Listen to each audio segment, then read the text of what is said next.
नमस्कार, मैं हूं रत्ना और आप देख रहे हैं ए न्यूज टुडे। वक्त हो चुका है उत्तर प्रदेश की खास खबरों का। पहली खबर देखिए आलोक तिवारी की। पुलिस अधीक्षक अंकित मित्तल द्वारा जनपद में अपराध और अपराधियों के खिलाफ चलाए जा रहे अभियान में चोरी की योजना बनाते चोरी के उपकरण, लोहे की सरिया के साथ टॉप 10 अपराधी और एक नफर अभियुक्त गिरफ्तार किए गए। कब्जे से चोरी के उपकरण के अतिरिक्त चोरी की सरिया 10,000 रुपए की बरामद होने पर एक नफर अभियुक्त धर्मराज पर अभियोग पंजीकृत कर कार्रवाई की जा रही है। बढ़ते अगली खबर की ओर देखिए आलोक तिवारी की गोंडा से। थाने के अंदर रील बनाना व्यक्ति को पड़ा भारी। 2 व्यक्ति थाने के अंदर रील बना रहे थे। थाना वजीरगंज पुलिस ने रील बनाने वाले 2 युवकों को गिरफ्तार किया। बढ़ते अगली खबर की ओर देखिए मथुरा से अमित शर्मा की।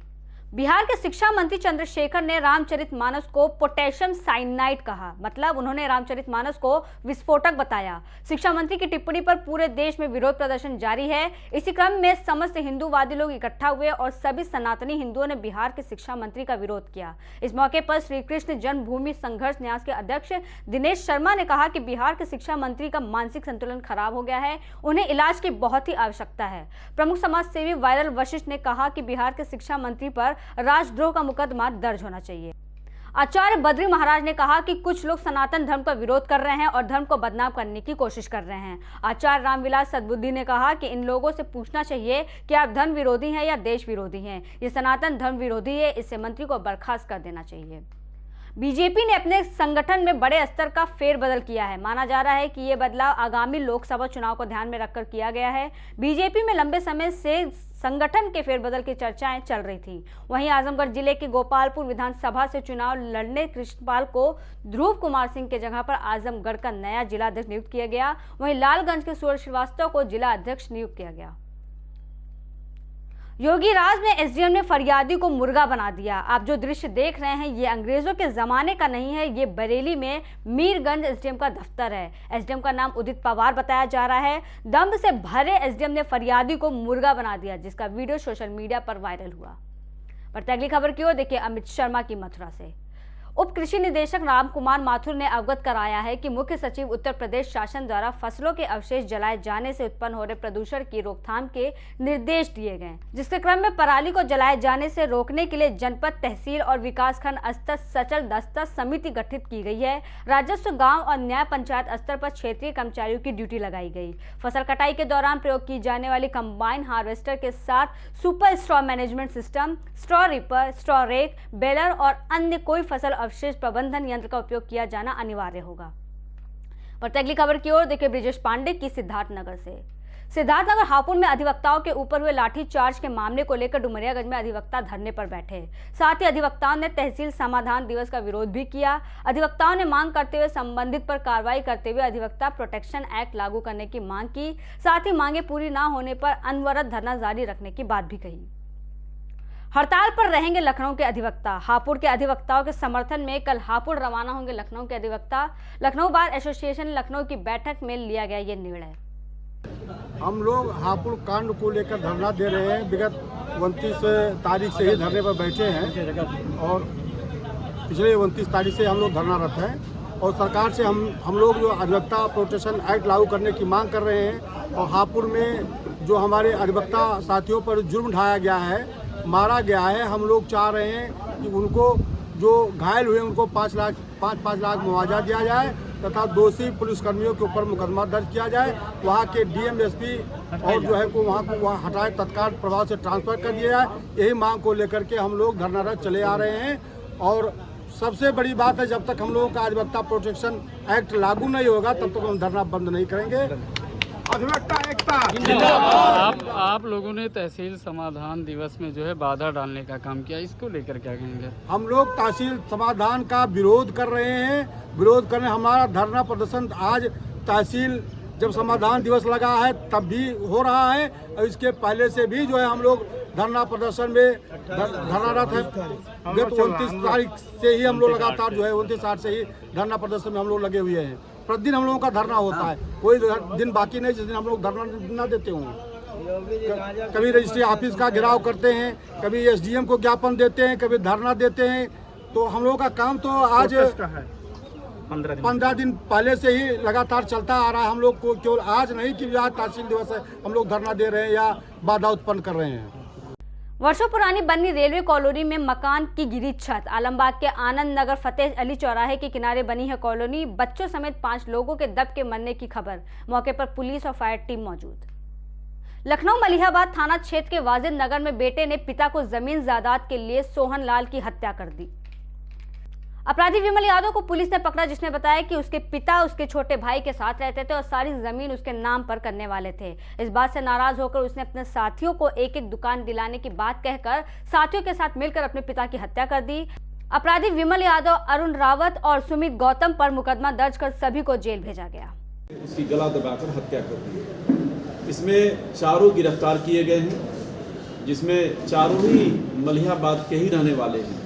एक तो स्वयं वादी ही है जो मृतक का पुत्र है, यह मुख्य अभियुक्त है और घटना को अंजाम देने के लिए कॉन्स्पिरेसी सारा कुछ इसी की जो है भूमिका रही है। जो शेष 3 हैं उसमें अरुण रावत है, 2 अरुण रावत हैं जिनकी वजह डिफरेंट है लेकिन मलिहाबाद के ही रहने वाले हैं, और एक सुमित गौतम नाम का लड़का है। ये तीनों ही इसके साथी थे जो इसके साथ शराब पीते थे, खाते थे, और इनको इसने इस बात पर रजामंद किया था कि जो हम दुकान बनवा रहे हैं, अगर हमारे पिता की हत्या तुम लोग कर दोगे तो इस दुकान में तुम लोग को भी हम एक दुकान का हिस्सा देंगे। तो इस तरह से ये पूरी घटना को अंजाम दिए। आज ये चारों को गिरफ्तार किया गया है और इनको जो है हत्या के अभियोग में जेल भेजा जा रहा है। नगर निगम की गाड़ी और ई रिक्शा में हुई टक्कर से कई लोग बुरी तरह से घायल हो गए। नगर निगम की गाड़ी ने ई रिक्शा को मारी टक्कर। ई रिक्शा में बैठे कई लोग बुरी तरह से जख्मी हुए। मौके पर पहुंची पुलिस ने लोगों को अस्पताल पहुंचाया। लखनऊ में आज भी जारी है अधिवक्ताओं की हड़ताल। सिविल कोर्ट के वकीलों का प्रदर्शन जारी। लखनऊ बार एसोसिएशन के पूर्व संयुक्त मंत्री राजेश दुबे के नेतृत्व में अधिवक्ताओं ने पुलिस प्रशासन के खिलाफ नारेबाजी कर निकाली शव यात्रा और पुतला भी फूंका। सिविल कोर्ट से स्वास्थ्य भवन चौराहे तक किया पैदल मार्च। हापुड़ के अधिवक्ताओं के खिलाफ जो बर्बरतापूर्ण व्यवहार हुआ है, हम चाहते हैं कि उनको कंपनसेशन मिलना चाहिए सबसे पहले। नंबर 2, एडवोकेट प्रोटेक्शन एक्ट लागू होना चाहिए और पुलिस प्रशासन जिसने उनके ऊपर ऐसा बर्बरतापूर्वक कांड किया है उनके खिलाफ एक्शन लेना चाहिए। प्रेजेंट गवर्नमेंट को, प्रेजेंट सरकार को उनके खिलाफ एक्शन लेना चाहिए। ये हमारी मांग है। एडवोकेट प्रोटेक्शन एक्ट लागू हो, ये हमारी मांग है। और सबसे पहली और सबसे आखिरी मांग हमारी ये है कि जो अधिवक्ता है जिनके साथ ऐसा बर्बरतापूर्वक व्यवहार हुआ है, जिनके पर मारपीट हुई है और उनके खिलाफ FIR हुई है, तो हम उनके केस वापस लें। सरकार उनके केस वापस ले तथा हमारे जो एडवोकेट चोटिल हुए हैं उनका यथाशीघ्र ट्रीटमेंट करके उनको टाइमली उनको स्वस्थ करें और उनको कंपनसेट करें। ये हमारी मांग है। और जब तक ये मांग पूरी नहीं होगी हम लोग इसी तरीके से अनिश्चितकालीन हड़ताल करेंगे। और जब प्रशासन होश में आएगा तभी उसको, क्योंकि 24 दूर नहीं है और हम अधिवक्ता लाखों की संख्या में हैं और हमारे जानने वाले भी लाखों की संख्या में हैं, तो वो 24 का हम अल्टीमेटम दे रहे हैं कि अगर हमारी मांगें पूरी नहीं हुई तो आने वाली 24 में हम किसी भी सूरत में सरकार बनने नहीं देंगे। पहले भी हमने ऐसे ही किया था। जिस सरकार ने हमारी मांगें नहीं मानी थी वो नहीं आई, और इस बार भी अगर ये सरकार हमारी मांगें पूरी नहीं करती है तो हम इनको वाकई वापस नहीं होने देंगे। ये हम अधिवक्ताओं का निश्चय है। Thank you. पर अगली खबर की ओर देखिए बलिया से राजकुमार की। पुलिस अधीक्षक एस आनंद के आदेश के अनुपालन में अपराध नियंत्रण, संदिग्ध और वांछित अपराधियों की गिरफ्तारी के लिए चलाए जा रहे अभियान के क्रम में पुलिस टीम ने SC/ST एक्ट से संबंधित 3 नफर वांछित अभियुक्त रवि सिंह, नीरज सिंह और आयुष को गिरफ्तार कर आवश्यक कार्रवाई करते हुए न्यायालय रवाना किया। कल गढ़वाल में चिल्का रेलवे स्टेशन में एक घटना हुई थी जिसमें एक व्यक्ति की चाकू से चोट लगने के कारण मृत्यु हो गई थी और उसका एक और व्यक्ति विकास जिसको चाकू की चोट थी, जिसको उपचार हेतु ट्रॉमा सेंटर वाराणसी यहाँ से रेफर करा कर वहाँ उसका उपचार चल रहा है। डॉक्टर्स के मुताबिक अभी उसकी हालत स्थिर है और इम्प्रूव कर रहा है। इस घटना के बाद कुछ लोगों का आक्रोश था कि थाना प्रभारी उनका व्यवहार ठीक नहीं है और इस घटना से संबंधित पहले भी शिकायत, इस विवाद से संबंधित शिकायत थाने पर गई थी, जिस पर गंभीरतापूर्वक उसको नहीं लिया गया। इस प्रथम दृष्टया उसको दोषी पाते हुए प्रभारी निरीक्षक गढ़वार राजकुमार सिंह को निलंबित कर दिया गया है और उनके स्थान पर नए प्रभारी निरीक्षक की नियुक्ति की गई है। इनमें जो 12 अभियुक्तों के विरुद्ध प्रथम सूचना जो दर्ज कराई गई, उसमें से 3 अभियुक्तों की गिरफ्तारी कर ली गई है। उनके द्वारा घटना को किया जाना स्वीकार किया गया है। शेष जो अभियुक्त हैं उनकी गिरफ्तारी के लिए टीमें बनाकर लगातार दबिशें दी जा रही हैं और मुझे पूरा विश्वास है कि शीघ्र हम लोग जो अन्य अभियुक्त हैं उनकी भी गिरफ्तारी कर लेंगे। रविंद्र कुमार की देखिए अगली खबर बिजनौर से। बिजनौर में मोबाइल के टावर पर चढ़ा शराबी युवक ने पुलिस कार्रवाई से नाराज होकर उठाया ये कदम। बता दें कि पति पत्नी के विवाद में पति ने पत्नी द्वारा अनैतिक कदम उठाने की धमकी पर पुलिस को अवगत कराया था।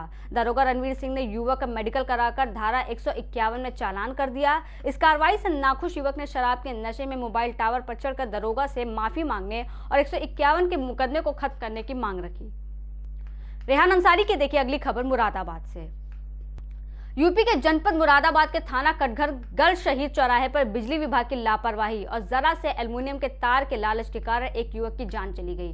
दरअसल आपको बता दें कि सड़कों पर बिजली विभाग के रखे हुए ट्रांसफार्मर पूरी तरह से खुले हुए हैं, जिसमें एक नशेड़ी ने एल्युमिनियम के तार के लालच में अंदर की तरफ जाने की कोशिश की, जिसके बाद उस युवक की करंट लगने से उसकी मौत हो गई। वहीं अगर बिजली विभाग ने इस ट्रांसफार्मर को पूरी तरह से कवर किया होता तो शायद यह हादसा नहीं होता। इसी तरह के सड़कों पर ना जाने कितने ट्रांसफार्मर रखे हुए हैं जो कि हादसों को दावत देते हुए दिखते हैं। मृतक की शिनाख्त सुकिया निवासी वारसी नगर के रूप में हुई है, जिसकी जेब से पुलिस को कुछ नशे के कैप्सूल भी बरामद हुए, जो एक सवालिया निशान ड्रग विभाग पर भी खड़ा करता है कि ऐसे लोगों को नशे के कैप्सूल आखिर बेच कौन रहा है, जिससे यह जाहिर होता है कि शहर में नशे का कारोबार भी जोर शोर से चल रहा है।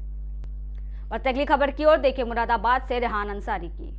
मुरादाबाद से बेहद चौंकाने वाला मामला सामने आया है, जहां जनता के पैसों को सुरक्षित रखने के लिए बैंक भी पिछड़ते नजर आ रहे हैं। जनता अपने पैसों को संभाल के रखने के लिए बैंक की ओर जाता है। मुरादाबाद के main branch bank of Baroda से कई चेक गायब होने का मामला सामने आया है। पीड़ित का आरोप है कि उसके 20,000 के चेक को अन्य बैंक से 2 लाख में भुना लिया गया।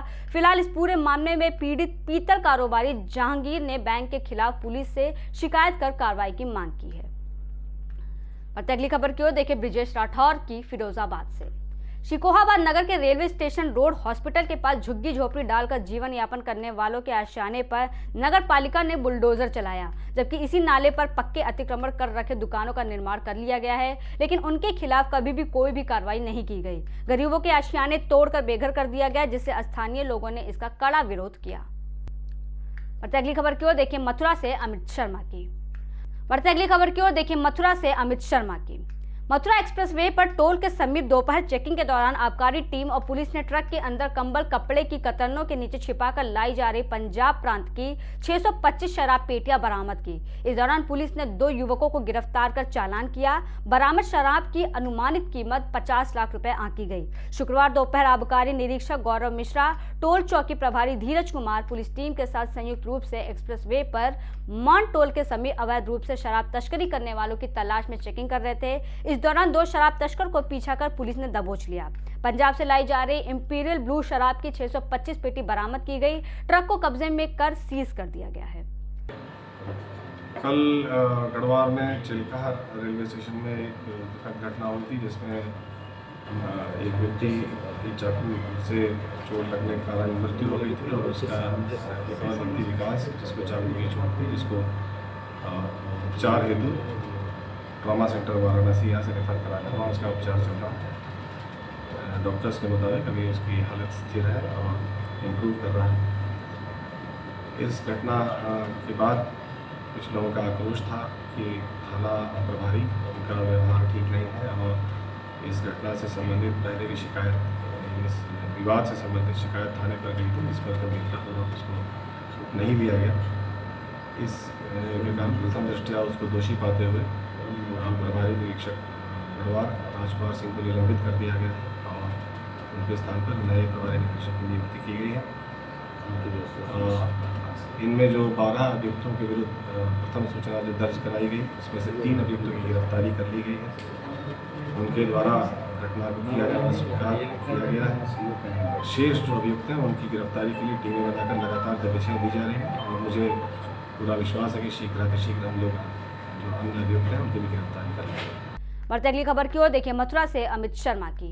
बरसाना में राधा अष्टमी उत्सव को लेकर तैयारियां पूरी हो चुकी हैं। पुलिस प्रशासन ने सुरक्षा व्यवस्था के पुख्ता इंतजाम किए हैं। चप्पे चप्पे पर पुलिस कर्मियों की तैनाती की जाएगी ताकि लोगों को कोई परेशानी ना हो। इतना ही नहीं, दूर दराज से लाखों की संख्या में श्रद्धालु दर्शन करने के लिए बरसाना मंदिर पहुंचते हैं, जिसको लेकर इस बार पुलिस प्रशासन ने उत्सव के मद्देनजर लाइव दर्शन की व्यवस्था की है। पुलिस प्रशासन ने मंदिर के सेवातों की सहमति मिलने के बाद बरसाने में पहली बार जन्म अभिषेक के दर्शन कर सकेंगे। राधाष्टमी को लेकर पुलिस प्रशासन ने सुरक्षा के पर्याप्त इंतजाम के लिए पुलिस फोर्स बैरिकेडिंग पार्किंग लगाई। देखिए, हम सब अवगत हैं कि आने वाले दिनों में श्री गणेश चतुर्थी, बलदेव छठ तथा श्री राधा अष्टमी का त्यौहार आयोजित होना है। इसमें काफ़ी संख्या में श्रद्धालु देश के कोने कोने से आते हैं। विभिन्न मंदिरों में इसका आयोजन होता है। श्री राधा अष्टमी की बात अगर करें तो सबसे बड़ा आयोजन बरसाना में श्री राधा रानी जी के मंदिर में होता है। उसको दृष्टिगत रखते हुए हम लोगों की अपने ऑफिसर्स के बीच की बैठकें हुई हैं और इसकी एक बृहद कार्य योजना बना ली गई है। जो आवश्यक पुलिस बल है उसका आकलन करके डिमांड कर ली गई है तथा वो पुलिस बल आवंटित भी हो गया है। जोन सेक्टर्स में विभाजित करके पुलिस बल का डिप्लॉयमेंट किया जाएगा। साथ ही साथ पीएसी, उसके अतिरिक्त जो हमारी फ्लड पीएसी होती है, कई कुंडों में लोग स्नान करने का प्रयास करते हैं। फ्लड पीएसी, हमारे महिला पुलिसकर्मी, साथ ही साथ जो अभिसूचना के इंटेलिजेंस की हमारी टीम है वो भी लगातार ड्यूटीरत रहती है। इस आयोजन को जन सहयोग से, वहाँ आयोजकों के सहयोग से और आप सभी के माध्यम से सभी लोगों का सहयोग प्राप्त करते हैं सुरक्षित और सुगम संपन्न कराने के लिए पुलिस प्रशासन पूरी तरह से प्रतिबद्ध है। फिलहाल के लिए इतना ही। देश और दुनिया की तमाम बड़ी खबरों के लिए बने रहिए ए न्यूज़ टुडे के साथ।